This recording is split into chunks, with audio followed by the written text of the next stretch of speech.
We had, of course, yesterday the European political community for the very first time. I think the composition was telling.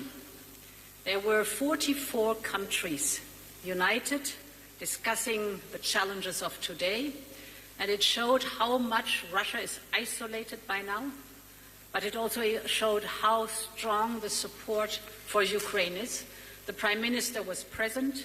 President Zelensky joined us via video conference, and it was an important message and signal to show that the European countries are determined to defend the rule of law, the international right, the charter that we all hold so dear.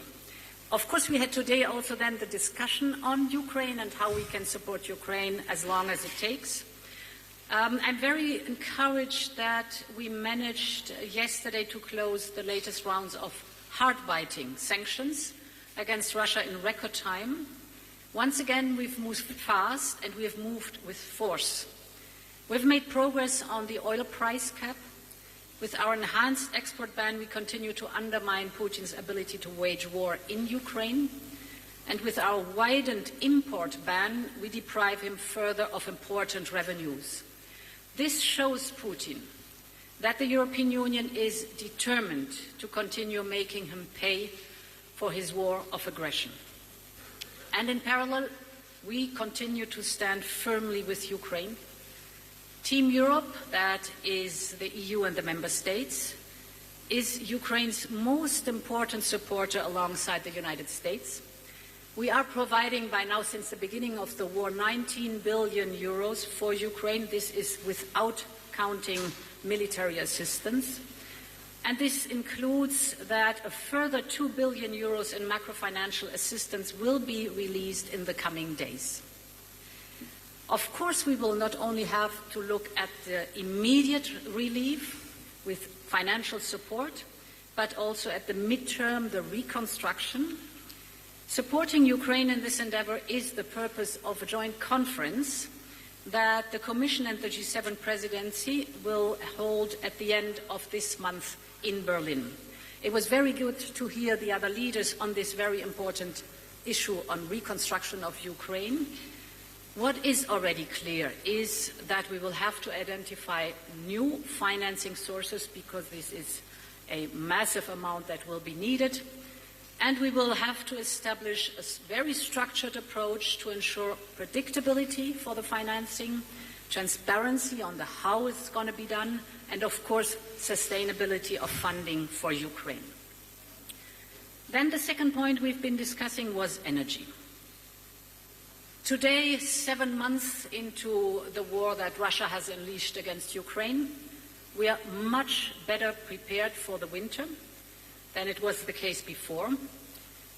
Just to give you a figure, at the beginning of the war, the overall imported gas, 41% was Russian gas. Today we are down to 7.5%. And that shows how much we have progressed in diversifying away from Russia, getting rid of our dependency from Russian fossil fuels and turning towards more reliable supplier. Our storages are filled by 90% by now.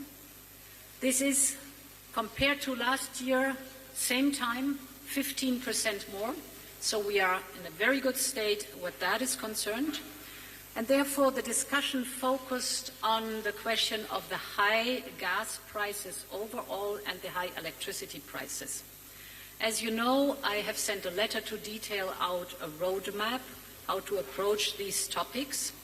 So the question of negotiating a corridor for decent prices with our reliable suppliers, or, for example, looking at how to limit prices in the gas market overall, and to look at how to limit the influence of gas in the price formation of electricity.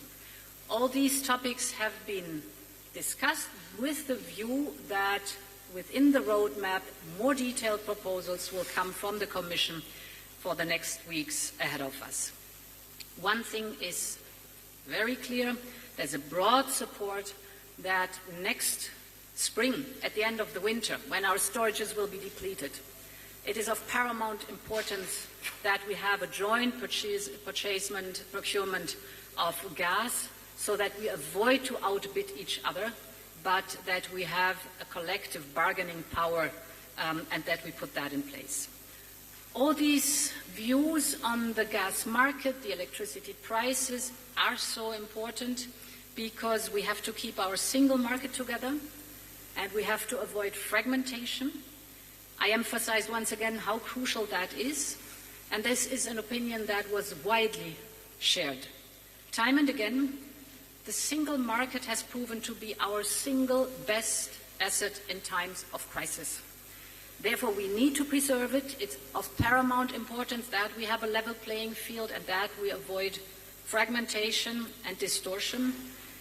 On the contrary, we have to make possible that there are investments. We have to double down on investments in homegrown renewables, not only for the climate, but also because the transition to the clean energy is the best way to gain independence and to have security of energy supply.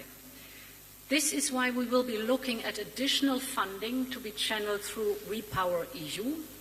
We need all countries to have the necessary resources to invest in clean energy. Finally, last but not least, a word on the protection of critical infrastructure. What happened with Nord Stream 1 and Nord Stream 2 is clearly the type of threats we will have to get used to, but more importantly, be prepared for.